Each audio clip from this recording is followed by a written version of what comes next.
I need to give you permission before you do that. You cannot drive a car.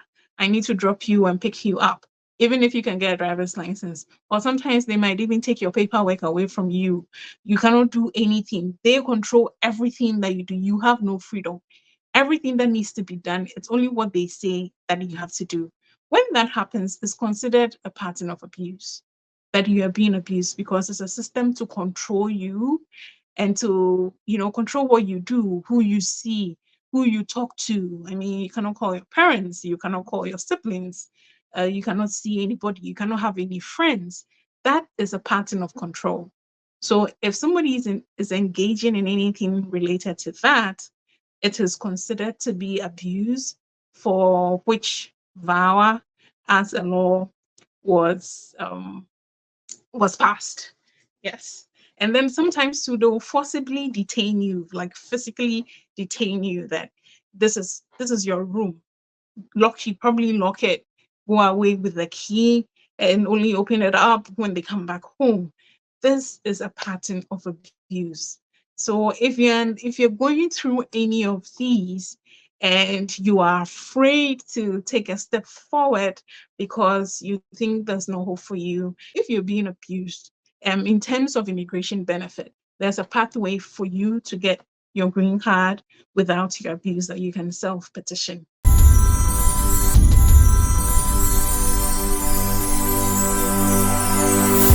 Guys, I welcome you live on SBTV International. My name is DJ Nyamen. Today, guess who I have here? Every week, I have lawyer Abba, immigration lawyer. She's based in the US. So we are coming to talk about stuff happening in the US. I mean, things that you do and things that you shouldn't do. Yeah, Abba Beku in the brofo. Yeah, my name is technical English. Yo, yeah. Anyway, so this week I have lawyer Abba on the show again. Let's go straight to have bring her on board and hear whatever she has for us today. Lawyer, I welcome you live on SBTV International. How are you doing? Thank you, DJ. Thank you. Nice to be Nice here. one, nice one. How is the US? Oh, it's fine. It's summer, so we are all happy. Okay, nice. So welcome on board. Another week. What do you have for us today? Yes. What are we talking about? Okay, so today is kind of like a somber topic. It's basically about our spouses who come here and they are abused by the person who petitions for them. So they come Wow. here and then they realize that they are being abused. But because they need immigration benefits, they sit in that abuse. And I'm just here to give them hope that there's a pathway out of that for them to get their green card. Wow. That's interesting. So let's hear it. All right. Thank you, DJ. So, as I said in the introduction, today's topic basically deals with abuse and how it affects our immigration journey. Congress passed, as based on the law, the Violence Against Women's Act. Even though it says women, it applies to both spouses, whether men, women, you all fall under it. And it was enacted in 1994. It's been amended a couple of times. I believe the latest one was 2013. And what the law is supposed to address is spouses or family members who petition for their spouses or other family members, bring them to the US, and then they begin to abuse them. But because these people who have been petitioned for are depending on the abuser person to get their immigration benefit, they tend to sit in the abuse and not do much because they want to get their green card or get valid status. So this was passed in order to create a pathway for these people who have been abused, for them to self-petition for their own green cards without relying on the family member or the person who petitioned for them. So that is what I'm going to talk about: the eligibility, the requirements, and the risk involved when you file for this petition. So it's, as I said, is the Violence Against Women's Act. We call it VAWA. So if you keep hearing VAWA on TikTok, on Instagram, that is what it is. And for VAWA, you have to be an abused spouse child or parent of a US citizen or permanent resident. So for the abused spouse or child, it's a US citizen or permanent resident, and for the abused parent, it's a US citizen. So you need to have been abused, and then based on that abuse, you move forward to self petition for your own immigration benefit. So what is, what does the law term or deem to be an abuse or as a spouse? For spouses, the abuse should have happened during the pendency of the marriage. So let's say I gave an earlier example. Let's say you were engaged for like a year and then you were married for 2. And before I even do that, let me take a step back. The reason why this tends to occur is, when you're married for less than 2 years, when you get your immigrant visa before you come in, you are granted a conditional green card. Or even if you are just status here, you are granted a conditional green card.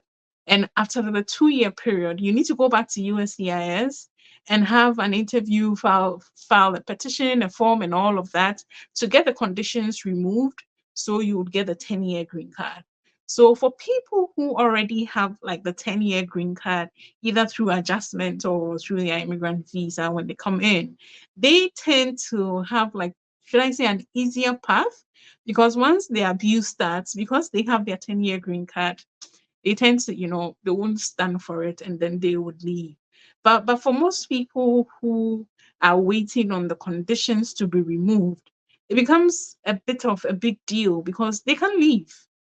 They need their petitioner to be with them for them to go for that interview, for them to remove the conditions. So for people like that, sometimes they think there's no pathway, but there is. If you're being abused, you can go through VAWA in order to get your green card and self petition without a petitioner. So as I said, the abuse should have happened during the pendency of the marriage, and then the abuse should be one that they term to be battery or extreme cruelty. So, what sort of acts would the law deem to be battery or extreme cruelty? It involves things like threatening to beat or to terrorize the person. So if you engaged in threatening behavior, or they are terrorizing you, or living with them is becoming a huge issue because they are always in that mood and threatening you, it's one that will fall under the mandate of extreme cruelty. Sometimes it escalates to the point where they are hitting, they are punching, they are slapping, or they are kicking you. That is like real domestic violence. You are being physically abused. I mean, you are pushed down the stairs, being hit, being slapped, being pushed around, and all of that. Those actions, of course, I mean, domestic violence straight is an abuse, and you qualify under VAWA. Sometimes people will not physically abuse you, but they would emotionally abuse you. So things like insulting you in public, insulting you at home. I mean, once they wake up from bed, the insult starts. I mean, they are really hitting at your self-esteem. You're useless. You probably at a point probably not working. You have, insulting words, pretty much knocking at your self-esteem, knocking at your value as a human being. And it's just a pattern that is over and over and over and over again. So when we look at emotional abuse and in terms of these things, is insulting people. It's not like a one-off thing where, let's say, I mean, in marriages, there are always, or even between parents and children, there are always issues. Of course, we are human beings. So it's not a matter of a one-off, we had a fight, I said my stuff to you, you said your stuff back, or you said it to your parents responded, or you said it to your child, they also responded, because of just that scenario. It wouldn't fit into VAWA. This is something where it's continuous, it's a pattern, it keeps happening. And they keep insulting you both at home or in public. Some people have no filter. They'll come at you anywhere they can, right out in the driveway, wherever. they will just, things like that is being emotionally abusive. And then there's also the pattern of forcing you to have sex with them when you don't want to. It will be termed like marital rape. So if you're undergoing a pattern of that happening at home, even when you're saying no, you were being abused. So that will fall under VAWA. And then others too will do the extra thing of threatening to take kids away from you if you have children between the two of you. So there might probably use the court system to say, you know what, I'm going to go to court. I'm going to get sole custody of the kids. You won't get to see the kids. You won't see them again if you leave, blah, blah, blah, all of that. If they are threatening to take the children away from you and or using the court system to threaten you as well, you fall under the abuse pattern that we are talking about. And other times too, they also threaten to deport you, that they're going to report you to ICE, or they're going to call immigration and let them know that that the marriage was not valid, or it wasn't entered in good faith, or whatever, anything to. So say one person, you're being hit, you're being kicked up, you're being slapped, you're being threatened, they're threatening to take the children away from you, they're threatening to deport you. This is classic abuse. And even though at that point in time, I mean, Congress with the foresight, it's like you cannot force somebody to live in this situation just because they need to get their immigration status validated or to get a valid status, or because they are depending on the abuser to help them get immigration status. So that is where VAWA would come in, because if you're being abused, then you can self-petition. You don't need the abuser anymore. You can self-petition and move forward with your application. And not just threatening, things also like they are overly controlling. So I'll do a little breakdown of this overly controlling. Sometimes when we live or we come in or we come live with somebody afresh, you might not know what to do, or you probably just immigrated from another country, came into the US. You don't know how the system works. You're dependent on your spouse. As a parent, you're dependent on your child and all of that to show you around. So that is different. Of course, because then is that person who will show you what to do, how to do it, how to be lawful, the things that are considered lawful, unlawful, and pretty much showing you the ropes. And that is different from somebody who says, you know what, don't go out at this time. Don't, if I say sit, you sit. If I say stand, you stand. You don't have to get out of the house after 8 p.m. under no circumstance. I need to give you permission before you do that. You cannot drive a car. I need to drop you and pick you up, even if you can get a driver's license. Or sometimes they might even take your paperwork away from you. You cannot do anything. They control everything that you do. You have no freedom. Everything that needs to be done, it's only what they say that you have to do. When that happens, it's considered a pattern of abuse, that you are being abused, because it's a system to control you and to, control what you do, who you see, who you talk to. I mean, you cannot call your parents, you cannot call your siblings, you cannot see anybody, you cannot have any friends. That is a pattern of control. So if somebody is engaging in anything related to that, it is considered to be abuse, for which VAWA as a law was passed. Yes. And then sometimes too, they'll forcibly detain you, like physically detain you, that this is your room. Probably lock it, go away with the key, and only open it up when they come back home. This is a pattern of abuse. So if you're going through any of these and you are afraid to take a step forward because you think there's no hope for you, that was the reason why I asked DJ that let's do the session, that if you're being abused, in terms of immigration benefit, there's a pathway for you to get your green card without your abuser. You can self-petition. So in terms of the self-petitioning, you, the self-petitioner, should have lived with the abuser during the pendency of the marriage and during some part of the abuse. You need not live with the person at the time you filed the application. So if, let's say, at the time you filed the application, you've probably left the home, you're probably in a shelter, or now you have a safe space that you live in, you can file it. The fact that you're not living with the abuser does not bar you from filing your petition. So long as at a point of that abuse, you were living together, you qualify to file the petition. And for the petitioner as well, at the time of filing, you should be living in the US. There's a way you can, there's an exception for consular processing. Of course, some people come in, they might have been abused and decide, you know what, I don't want to stay here. My family is back home or somewhere else. So I'd rather leave for my safety and for my peace of mind. Depending on how you fit within the exceptions, you can actually file for the VAWA petition outside of the US. But as I said, there are exceptions to it. So primarily, the self-petitioner must be living in the US. And you should have married in good faith.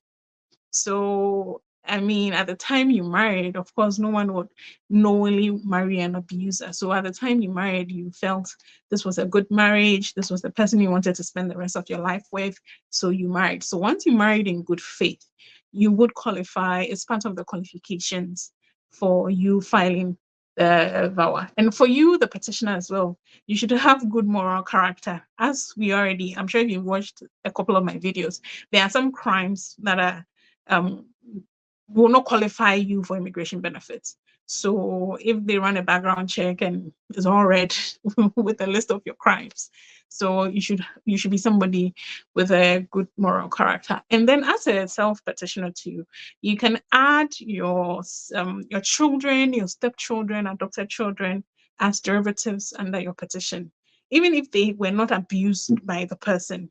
So long as you are filing your VAWA petition, you can add them as derivatives. And once it's approved, they also go through the process. The children must be unmarried and under 21 at the time of the petition as well. And whilst talking about the VAWA petition, I want to highlight a risk associated with it.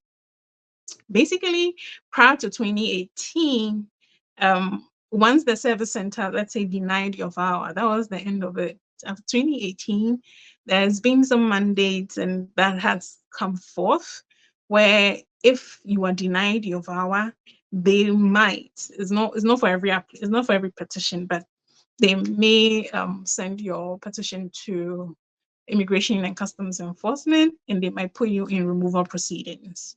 So that is a risk that is being highlighted. Of course, you can discuss this with your immigration attorney when you reach out to them. If you feel you're being abused and you would qualify for the VAWA, they'll walk you through the process and let you know if this is something that you can apply for. And last but not the least, too, if you are in removal proceedings, let's say you're already in immigration court and your VAWA is approved, what that translates to is there's a cancellation of your removal.